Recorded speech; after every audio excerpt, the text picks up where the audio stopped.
الله أكبر الله أكبر. Tam Tam TV porte nos valeurs. Juma Mubarak, lumière qui danse, un écho d'amour, une belle cadence. Juma Mubarak. الحمد لله رب العالمين الرحمن الرحيم الكريم المنان امتنى على عباده بالعافية والرخاء ولطف بهم في الشدة والبلاء وأنزل عليهم المعونة والصبر وألهمهم رضا وشكر نحمده حمدا كثيرا ونشكره شكرا مزيدا وأشهد أن لا إله إلا الله وحده لا شريك له لا يقضي قضاء لمؤمن إلا كان خيرا له فمن رضي فله رضا ومن سقط فعليه سخط وأشهد أن محمدا عبده ورسوله أؤتي فشكر وابتلي فرضي وصبر وكانت حياته كلها ردا عن الله تعالى وردا به وسعيا في مرضاته صلى الله وسلم وبارك عليه وعلى آله وأصحابه وأتباعه بإحسان إلى يوم الدين. أما بعد فاتقوا الله تعالى واتعوه وتعرفوا إليه في الرخاء يعرفكم في شدة وأكثروا من الدعاء في العافية يستجب لكم في البلاء. الحمد لله رب العالمين تنمي الله سبحانه وتعالى ألم يدني فم بين جليل مبغي ناك حيني دنيا نما لبولي أتجي أدي على الله تعالى الكمن نما كرنغرن تجي أدي على الله تعالى على ده منصب بنيالني على ده فني منصب فني سرية على ده منصاي ميم فني سرية ميم نما أكجوما للفياي أن النوياي أمدل على في على كانسون لفيا على كان نويا كاني أفن سرارا أكجوما ناك حيني أيوة كأكجليا أنا كاللجربلي كوتا كبا أكجوما أي لجينيك أكجوما أكمكون ياليلا أني سواليلا أبانا كجوم بلغن لونيا نيجي أني علي الله تعالى كل من لوني أمم مسافين تانتو لا من نكجا كوي من دون من كجا من نجيل لو كبا الله تعالى يرولا أمي شريا سيتي على كلام بدو فلانانتي على أكم مسياكونو على كلام بدو بفني أكجوني وعلى كلام بدو بدو بليا فني بكوتشي أكجوما masado ate foi latike aka joma latike kola kana mu'minu nye fo okoka ke here mu'mini ma ni ma min jena alaka latike ma Allah ta'ala ka jefne be wajibiya otigimma ni alaka latike ni ma mi majnyama fi ifununa de o be kasababu ye ka Allah ta'ala ka diminke otigila mo fene koro ame sheria an ko digi Muhammadu masaka jombado masata alaka chidendo alaka nema an kisi jide aka alede jombaye mi na sona abe Allah ta'ala barkada na la jarabira abe nyeni Allah ta'ala kan la jarabili abe klaka sabali aka nyina maya bela jelin kera o tugoina je kana Allah subhanahu wa ta'ala ala minaka sahrata linno ajnyana femma masata alay femi natge abarala ni masata alaka nyei alaka neman kijibe alaka sallallahu alaihi wasallam anaka sahabo anaka jenyon munu ya deme ka dine ni bara ani maoma no illa de ni chebe ga bara yifuata se alqiyamati jodoma o bela jelen tebane ko mbade islamau ay islam masabane masami naga sehrota leno wa ati'u akam masaka ya maria akaujija akala batul wa ta'arrafu ilayhi fi raha akaujija donga usa au madumi wakati kan otmami aka masata ala don otuma nokera ningela ya fenna masata ala daudon domin chogobi bolo injija ki toika chogotigi yala ki toika setigi yala ki toika famayala k'i to i ka kɛnɛya la ka i to i ka senkolaya la k'i to i ka jɔyɔrɔbatigiya la i jija i ka Ala subhanahu wa ta'ala dɔn don min cogo b'i bolo don min don ka fisa i ma don min kɛnɛya b'i bolo don min i bɛ se ka ko caman ɲɛnabɔ o wagati o ye Ala dɔn wagati ye n'o kɛra nin gɛlɛya fɛnɛ sera o tigilamɔgɔ ma don min na siga foyi t'a la masa Taala fɛnɛ bɛ o tigilamɔgɔ magɛ a ka gɛlɛya wagati aw ka cayali kɛ duwawu la a ka caya aw ka duwawu kɔnɔ n'o ye lafiya ye o kɔrɔ a ka lafiya deli Ala subhanahu wa ta'ala fɛ a ka Ala deliw kelen kelen bɛɛ lajɛlen na n'o kɛra yastajib lakum fil bala Ala bɛ jaabili k'aw ye lajarabili wagati an bɛ gɛlɛya kɔnɔ wagati min na an bɛ degun kɔnɔ wagati min na kɛrɛnkɛrɛnnenya la jamana bɛ nin degré in na wagati min na an ka fɔ ka caya an ka duwawu kɔnɔ masaba anw bɛ deli lafiya di anw ma lafiya k'an ka jamana ye nin gɛlɛya min b'anw kan nin tajiko gɛlɛya o n'a ɲɔgɔn ko ala an bɛ deli i ka nin wuli ka bɔ anw kan i ka nin ko hɛrɛ di anw ma wa alamu anna Allaha ta'ala an ka dɔn masaba min ka sɛgɛrɛtalen don a'lam bikum min anfusikum ale bɛ anw dɔn ka tɛmɛ an yɛrɛkun kan wa arham bikum mimman hum aqrab ilaykum ale de bɛ hinɛ anw na ka tɛmɛ mɔgɔw kan minnu ka surun anw na an ɲɛ bɛ fɛn fɛn na ko nɔgɔya bɛ se ka bɔ o yɔrɔ la k'olu bɛ se ka gɛlɛya dɔ ta ka bɔ an kan ko kari bɛ sɔn ka hinɛ an na an k'an bolo bɔ kari ma an ka kari wele an ka kari wele f'an ka da la ko Ala Ta'ala bɛ hinɛ an na ka tɛmɛ ni kelen kelenna bɛɛ lajɛlen kan bari silamɛw nin gɛlɛya nana an ka ɲina danfɛn bɛɛ lajɛlen kɔ an k'an bolo lasama ka taa dannifɛn bɛɛ lajɛlen madaniba mama min ye masa subhanahu wa ta'ala ye an ka gɛlɛya an ka bila Ala ka minɛn kɔnɔ an ka Ala Ta'ala wele yaasa gɛlɛya jugu min n'a b'an ka jamana in kan lajarabili jugu min b'a kan ka bɔ mako gɛlɛyali la kɛrɛnkɛrɛnnenya la an bɛ ka hami min na bi n'o ye taji ka kibaruya ye an b'a deli Ala Ta'ala fɛ Ala ka an ka gɛlɛya bolofara bɛɛ nin jahadiba ninnu minnu bɛ yen Ala Ta'ala ka nin gɛlɛya nin tɔɔrɔ nin kɛlɛ jugu ninnu Ala Ta'ala ka bɛɛ lajɛlen wuli ka bɔ anw kan fasbiru an ka sabali ala ma asabakum fɛn na min ye aw sɔrɔ balima silamɛw lajarabili min man kan an ka sabali a kɔrɔ an kana bila yɔrɔ caya an kana fɔ yɔrɔ caya an ka segin ka taa Ala subhanahu wa ta'ala ma wardaw bima qasama Allahu ta'ala lakum an ka diɲɛ fɛn ma mansabani a ye fɛn min tila an ye a ye fɛn min tila an ni ɲɔgɔn cɛ ka bɔ ni lajarabili in na an ka diɲɛ n'a ye bari silamɛw i n'a fɔ mansaba yɛrɛ y'a fɔ cogo min na a ka kuranɛ kalange kɔnɔna la ma asaba min musibatin illa bi iznillah ko foyi tɛ an sɔrɔ wali foyi ma an sɔrɔ ka bɔ masiba ko la ka bɔ lajarabili ko la illa bi iznillah fo ka taa sɔrɔ a bɛɛ lajɛlen bɛ kɛ ni Ala Ta'ala ka ɲɛ ye jɔnni foyi t'i sɔrɔ dugukolo nin sanfɛ ka bɔ hɛrɛ tana la f'i ka dɛngɛnɛya k'a fɔ nin hɛrɛ tana masina nin bɛɛ lajɛlen bɔra Ala subhanahu wa ta'ala yɔrɔ la kelen wa a diyara Ala de ye nin ko masina nin kan ne sɔrɔ wa man yu'min billahi yahdi qalba ni mɔgɔ min limanayana Ala Ta'ala ma wa Ala b'o dusukun kanda ka taa tiɲɛ ma wallahu bi kulli shay'in alim ale de ye masa ye min ye dɔnni kɛbaga ye fɛn kelen kelenna bɛɛ lajɛlen na ayuha nas ya aw mɔgɔw ja'ala Allahu ta'ala dunya dara aqdar masa Ta'ala ye dunuya nin kɛ so de ye so min tɔgɔ ko sɛgɛ so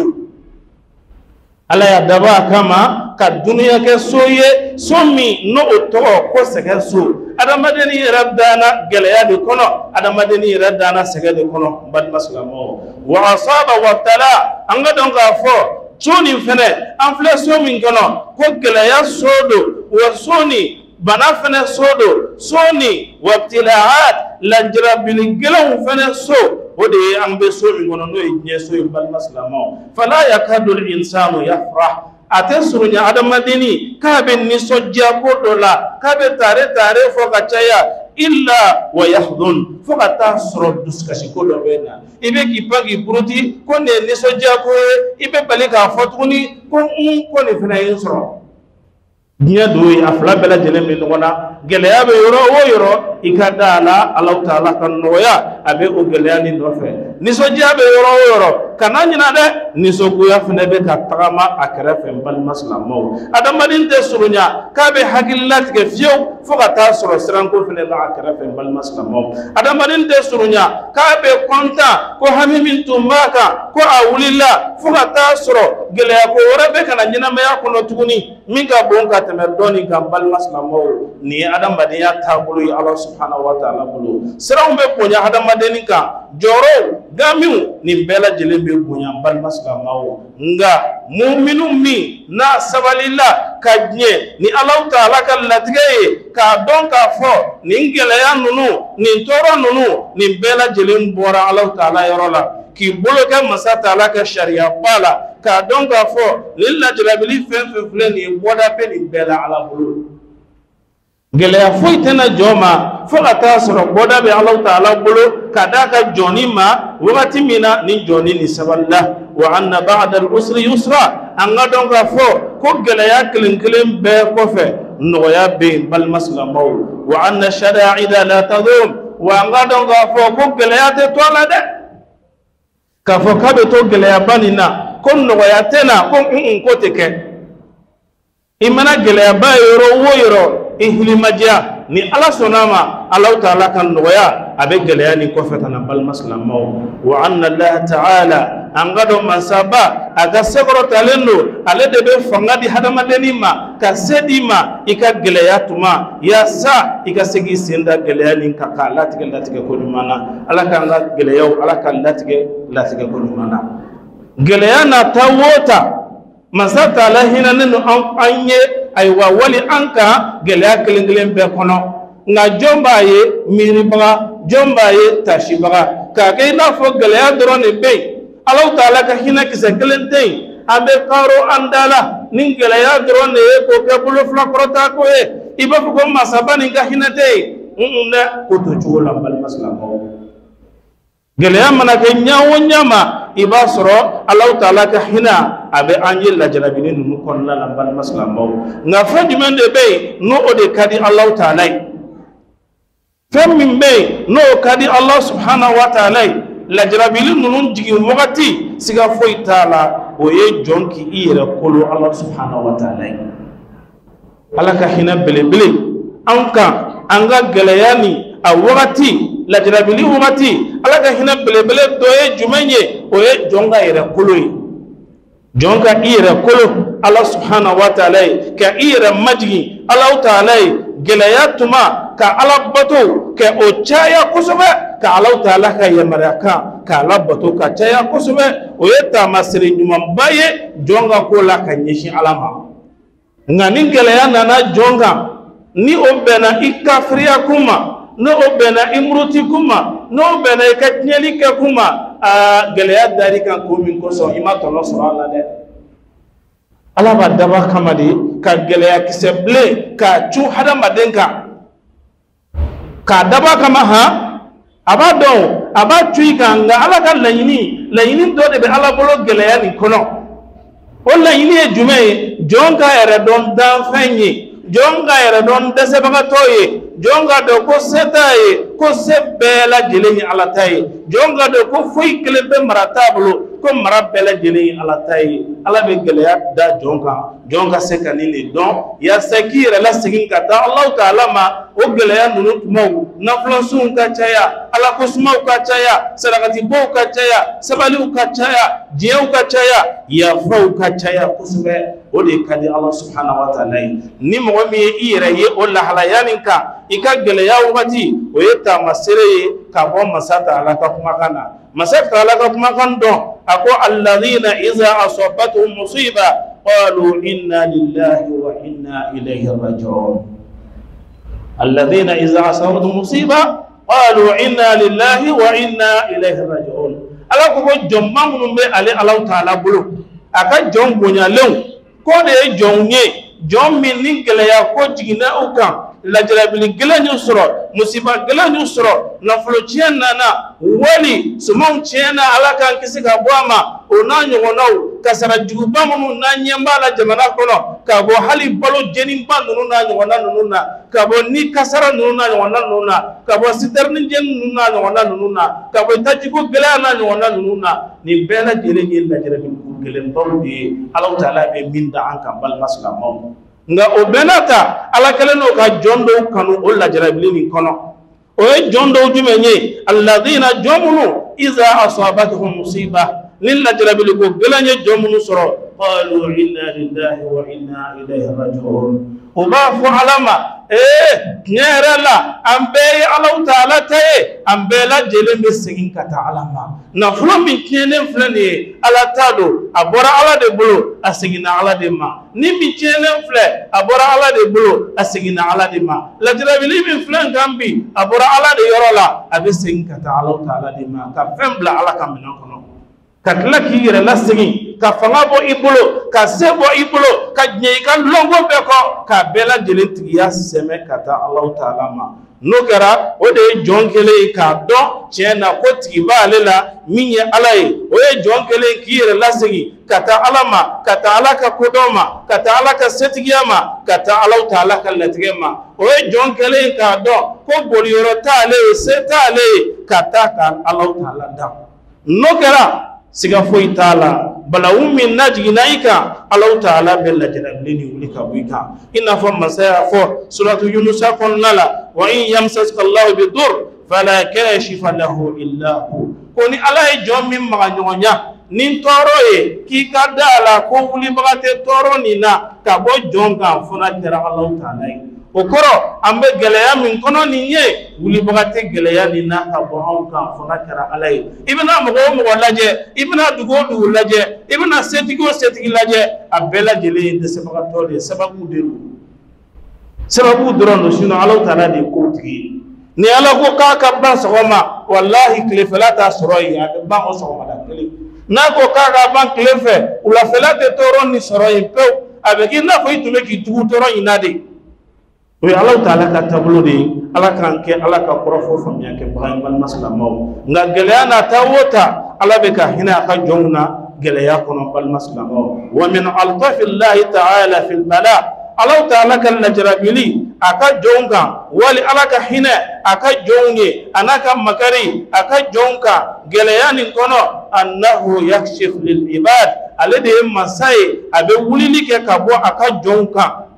geleya la koy abaga setkiya abo banamini jonya koro abado abayira jonna ka fokol lafiya ani fanga ani se ani yirwa ka bela jelingi ale Allah taala tadiyi wo jonra baldo ko ja ko setun tale ko ja ko famatun tale la ja ko bela jelentu ya Allah taala tade ja ala to meki ndendroni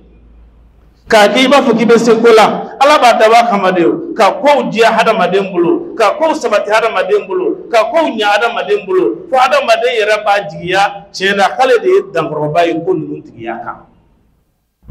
nga wakati minana ka lajrabilin nana ibena do ko jaja sababu ganzanye ja ko tigi batigi ode Allah taala wa galayan nakum Allah taala bulo kadaka jonka odo bal maslamo masata ala kodi qur'ana kono hatta iza akhazat al ardu zukhrafaha fot bulo taram minalike akache nyala wa wakati wa zayyanat wa zana ahluha annahum qadiruna alayhi wakati ko dugukolo taram minalike akache nyala akam masrila forokololaw abela jele fleni nyana wakati senegamo uya jigiya chiere jele na kulu de setiye uka senela kulu de senege masai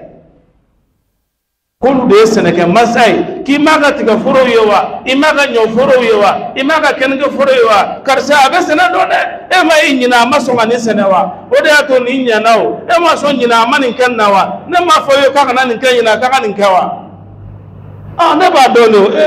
anga chama ba ko ni ai na ya bla rabbina abid wasro femme nyana dugo bolo kamo senegalaw o ba tigiya sa nyana kulu de sene masai uba jigiyaw duskun ka fo kulu de sene masai wa kulu de be sala fene koy bal maslamaw kulu de setki ni ko inka o wagati ataha amruna laylan aw nahara o wagati ko masata alaka ya maryana na senega furoni ma su wal makle alaka kishama koy faj'alna hasidan kaye senega furoni aya bela jelen ke fen kalenye iba ko kala koro ke allam tarna bil amsi ina foni furoni kono la nyalin tunte kono kadhalika nufassilu al ayat ni joila masata la ko kale baka korofo kaba foka franfasiya li qaumi yatafakkarun kana moye mugamunu mumbiri ala kan soro miri mawfe wa kadhalika dunya hukma abani joyi fenala ada madenga dunya fene betane bal maslamaw allah taala be minalike joyrola ika kowula ka ko bela jelen koloye ka ko be nogoye abeki kono ka foki de tay kunni ite gele ya do koila ko mana na dore ba solutionner enku ko mana na dore ba solutionner enku nga ibe to de la ite ka ala wali nyuman don inyira de do ala ko ala be singi senda ka te kiw itu me fen ke ka koro iba bela jelen muguba ki munu a bela jelen kerefe tate mela sijite bo iba don ga go ja ko nte tay كله الله سبحانه وتعالى تادي وأنا كم بلا جلي أنغا لا سينكتا الله سبحانه وتعالى ما على كل غيادين أو بلا جلي ما ومن ألطاف الله تعالى في البلاء الله تعالى كحين دوي جمعي أكاد جونكا أكاد لجلب لجلم وقتي ودوي جمعي أنه يجيب للعبد على بواجب عليك أكاد جوني الرجوع بقلبه إلى الله جونغا سجي نادسكوني كتا الله تعالى ما مسامي نكا سكر تالينو جونكا إنجو فنه والقف ببابه جونغا سجي كتيجو الله تعالى كدالا وتضرع له جونغا سجي كتا إندما كشي كقولي الله تعالى دالا والاستقانة كتلاكي مغفى لجرب لكنا أكنيب لمنا من كان فولا كفو كيبه ولي كمنا من كان لفو ولي بولي كتشلو دكه ولي بولي كقدو دكه باسكو كو غليا نانا اده مو فولا يوا غليا مي سروا ega dugu ye dugu fola yewa ala ka dani ngono ko gele ay asrawa ede hada maden fola yewa ningele ya ngona fola la mina wa mo fola ala ka jonna ka ko ni toro de fola la ela ka ko enye ko ningele ya mamo ko wara sro fola ni eklinde wa edo mo yewa ito mo ede wala ni to mo ye adonga fo ko gele ya ni ka bora Allah taala yorola ala ka dama kama barawdo jonga mafa aka gele ya wati ode kadi Allah subhanahu wa ta'ala wa dhalika min azami fawaid al bala jonga ni ke Allah taala ni nye lajrabili nafadoye Allah taala be min da hadama denika bal maslamaw yasa jonki majgi Allah taala jonki kolo Allah taala aka donga fo ko tigiba lela aka donga fo ko setale ko sebbela jele maray ala tay wa qala ta'ala ma sabai kanto aga sagro taleno walakad akhaznahum bil azab famastaqanu li rabbihim wama yatadarrun akutnyana ko ale masay dum dongo nunum mine naka kele gele yai naka lajala bil gilonye ngani benata koni jonu ma mafakana ale Allah taala okoro uma basgi uma don ka ko gele ya ni bora ale Allah taala yorola usongora ka kule ni fe horo tode wama yatadarrun umuka demagashi do fiu ka nyesin kata Allah taala ma odi Allah taala dimi ukoro ala kan kishama jaja gele ya na kune angan demagashi alama anga wuli sufe ka naflon tama seli anga naflon sun taya anga istighfaru taya anga tubi ka sengi kata Allah taala ma anga ko fle dia kono ka dia laje balaw min na tamela leno bi bal maslamaw ala kan kishika ba ma de balaw min tamela leno du ko san fe bi du ko koron ana klebi ka fogibiti senjo rola ko yasmale no to ko mangante ayi orote bi de mangan sosoro lelo nyefa befe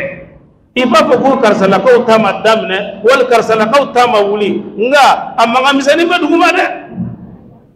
dawta ere shi boli damna dawta malele no fane bal masala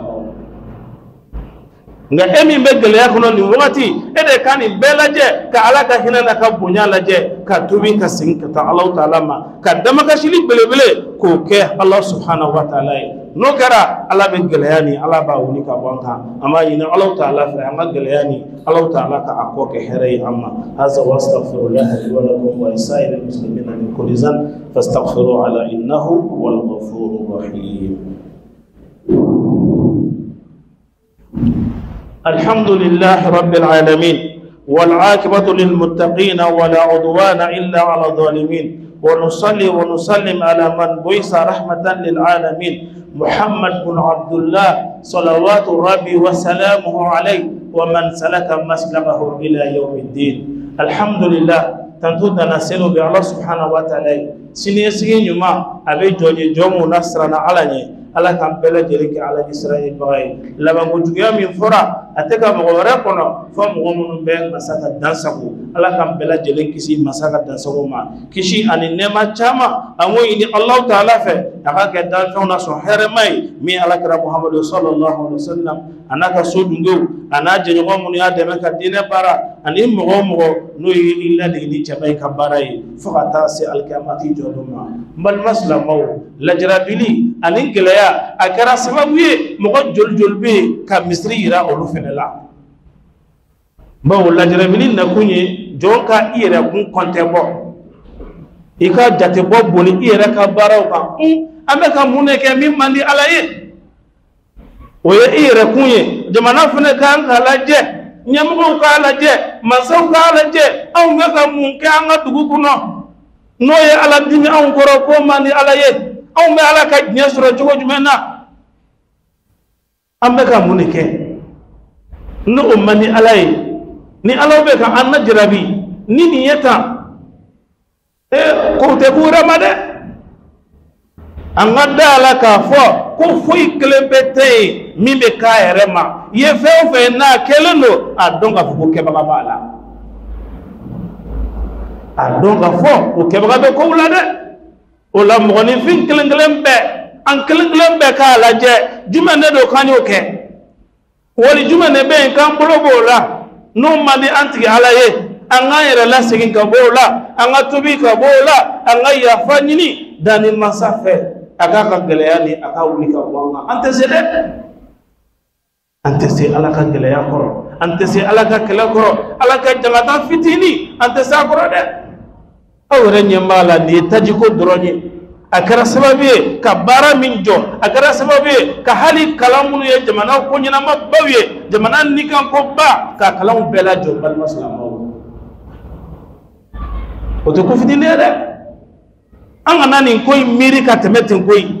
anga miri ni ala koy ala mogo ala jo min daleno ala la nin ko nana ebi ka koy eba alata ala ko disrafe mogo munun te ala do no mogo te ala la o mogo te saka kununa oluka kuma fotaw anuka ketaw ne eta karate ite tono sori gaslam ya ala de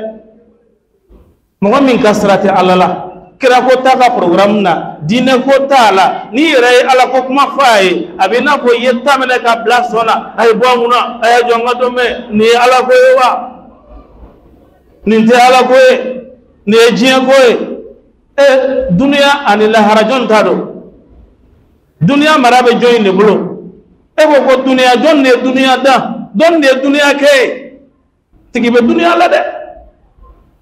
tigide bala wallahi nyama rekay dunia damra obey ode dani masai kana blay haglilla ibse ki ganyina mayani ke kasro ala taala o tsena ke kana blay haglilla ko ko be nyina bo kasro ala ko te o tsena ke koy hali dunia setki bele bele bamnu ni nyo jele mbola udalelo ala la o ala ko kalama kando be ubisra nye ubado ko kololo bala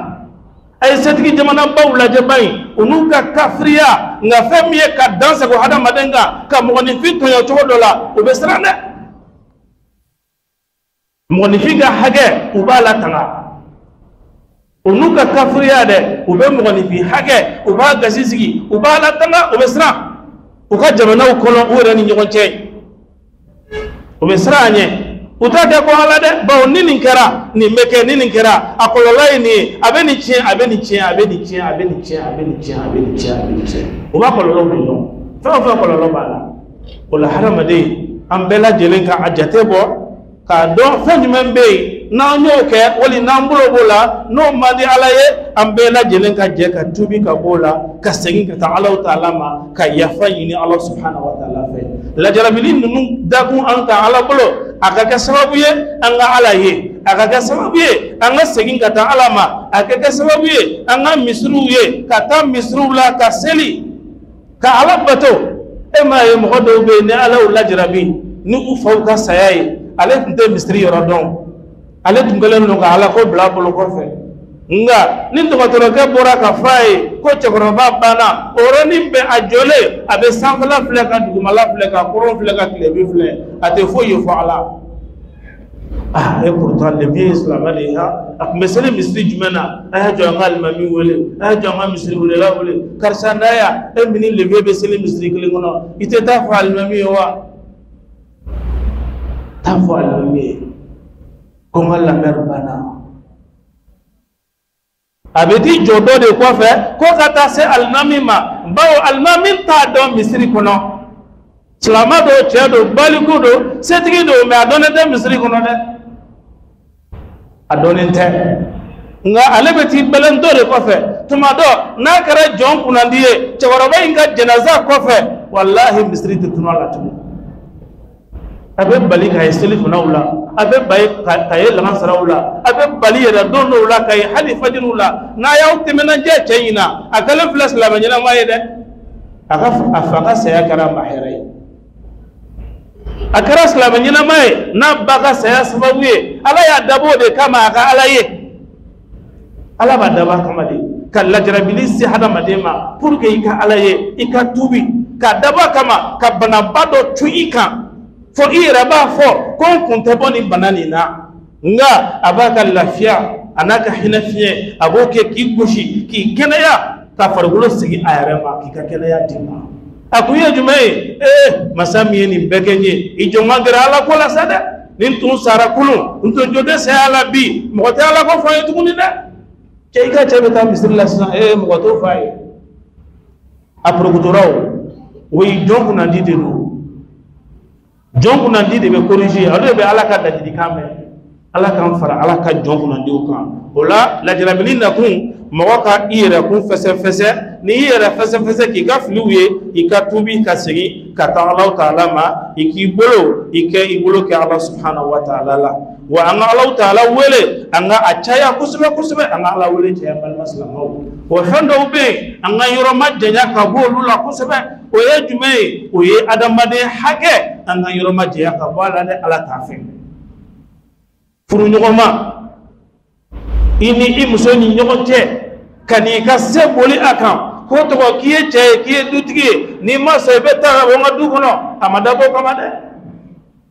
afrudo ni tunyo fo madala na to medima de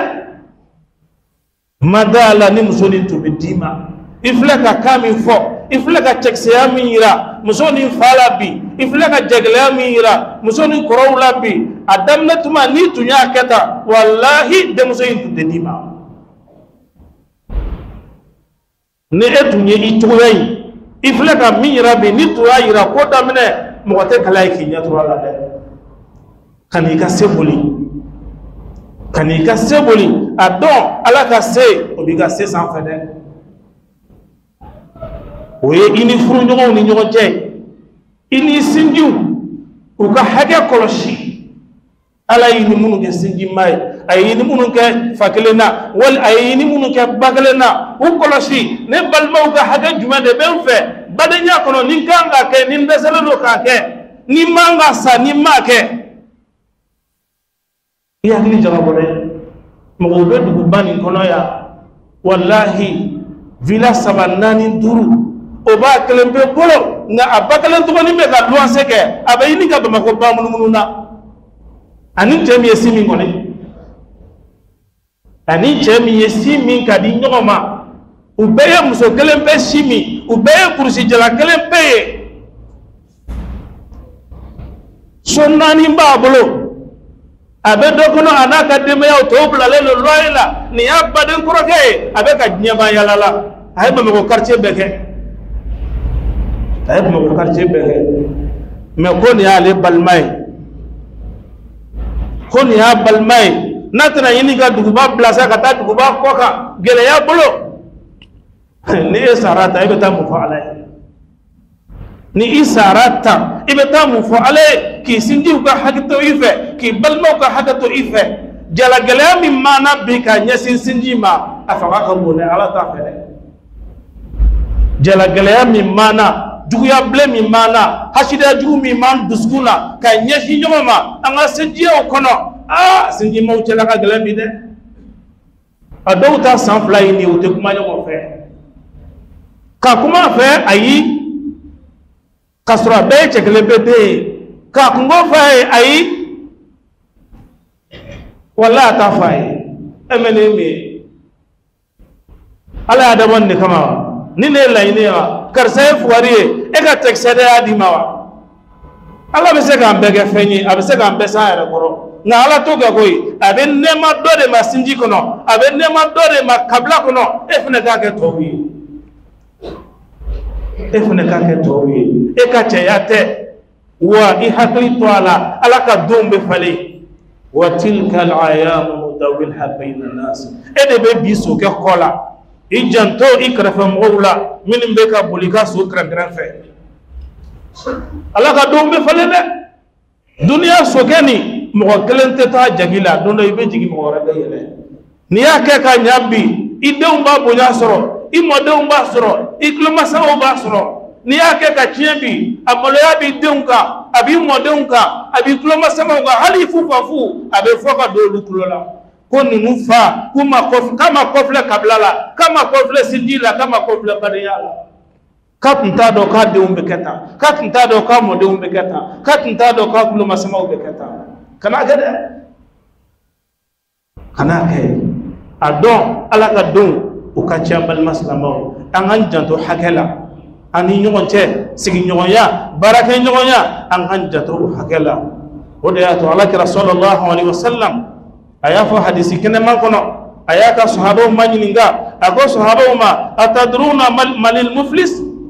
atadruna mal muflis ako sahaba ma yala awbado wa ko jonde tegalan ko loywa qalu al muflis fina man la dirham lahu wala mata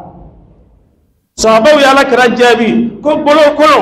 o yam mo min ya an tela ambe ajiya o de mo ye drame wulani kelente bo min bolo nafolo la fem maralen ta bolo fene kambo de jiya ka ke bolo lan bolo intiga kulu fende bo min bolo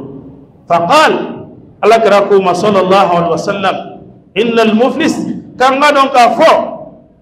tegalan kulo bololan kulo min ummati ka bo alakram mantuna yati yawm alqiyamah bi salatin wa siyamin wa zakatin ko de moye mo min men alkama jodo na ka seliye na ka sunye na ka jagaye abenya na abedafara aka seli be contrôler melekaw fe akay fentaje sumbelaje naflan sum farda sum abekay jagaw sarakatu fentaje abekay na ajole beto wa yati qad shatama hadha wa qazaba hadha wa akala mal hadha wa safaka dama hadha ajole beto aniso diale naka batoy abefe ka sranyini kapita arjana kono do bol bagato bena ijo akrafe ntigi ala e ka jonge jolen flaniye nim bina ne ka kan la jaba na dai je kono ayen la jaba ayen buruja na dai ma fengala de e ba fo kambe bikle mina ambe les réseaux sociaux sans fait ka nyogon buruja ala ka mo baw dina mo baw ala ka mo bonya taw kala ka ngada mo munka balmo ibasro o de be ka buruja to be la jelena anti hadisra ka fo ko mo do be an fe ampi mi be kuma ya ni nima o tene ni tabolo jugu bayde ka fo ko mo do be an bulo ampi mi be kuma ya an gande nima mi be kuma ya ngado ya mama ayi halin nanye mo we ka do ya an jate tike anti sra sune ka masrane Mogami manga nini, mogami manga doya, mogami manga buruja, ni ya danye ka kari a hakela, ma wuli ki jo, o talema mina ke chogodi. Peut-être a te kambi, a beni neka, mais a don shini, abe munu kana ifene ma de. Abe munu kana ifene ma. Yo ke chemina, ya ke musomina enyina na, nga alama nyina, musoli ifene ma nyina, chedi ma nyina, alkiyama jodu, abul bagato bena jo ikrefe. Abi gloila. Kiyira alala wa ala ba ka hakam ne ka dima abena de ki iya buruja idala ki ye cheni iye neni mafankila iye kalonda na mafankila iye mangutu che foka kasa do jennuna foka kasa do nyela nuna ala ache jole flele wala amsoni jole flele neni baga flele mangutu che baga kalontige baga kadana kangoya sigidai kangoya balmawiye kangoya furujowiye minya ke ala ajole fleni ala chani jole fle ni nga naflutu chani jole fle ni ene goshi chani jole fle ni ene jeli bon ma fenga ala bina kan faka ola ala ba famele ka uma ni chani ka arjina kono ta aya la jo flon aya la jo aya mo min nini obeya ay ni nyuman dama aya mo min goshi ay ni nyuman dama aya mo min nga naflutu ay ni nyuman dama ay ni mo min nga jeli bon ay ni nyuman dama ni cheni ka nyuman beta ka didi aka mo to leuma abina munu ga ko ga haga du flagrana ko fente boala iro mi ja tan wele abela jele be lasigi atibuma a jole ale ka nyuman be ba jurumani tigu jole be to o be ki play ala rola ala do ko be ka juru sara ala ba fo meleko ba fo ala yam bla chemi ga kola aka nyuman ba na de jurumani tigu be ala ba fo meleko ma ay munun tonyo kasi hage muna ay mi gushi ay mi jelibo ay mi ga naflotu ay mi buruja aya ala je ayu tonyo nin degre hage minye ako juguman tige ka bu ka jugumauna ako fra jeni taka jeni billaba ka ke jumenye abillaba ka ke tasma kono moy kasro silbaliyate sumbaliyate hijbaliyate jawabaliyate memunya asama amma adomadem hage adamade jo sharia amala patu ala ka kishka bama amba dil Allah taala fi ala kan la fi annikuna ala kan la fi anfar kulula anga jamana bay Allah taala ka an la fi kono balaw min ba kono ala ka balawni ulika boy gelaya min ba kono ala ka gelayani ulika boy sira jugo min ba kono ala ka ulika boy kamana kan jugo min ba kono ala ka ulika boy mako gelaya tan gelaya mi be jamana in kono ka se tajuma abela jeli solution telma be Allah taala bolo ala ka mage nin demen telma kani gelaya nunu ni toro nunu ka wuli ka baka ka koke amma herey Allah taala koke kalamun be ka annamini anga dugu kono fambefe ambe Allah taala deli ala ka jisma ke kalen nunu na ala ka kalen nunu wudaw Allah taala ku bari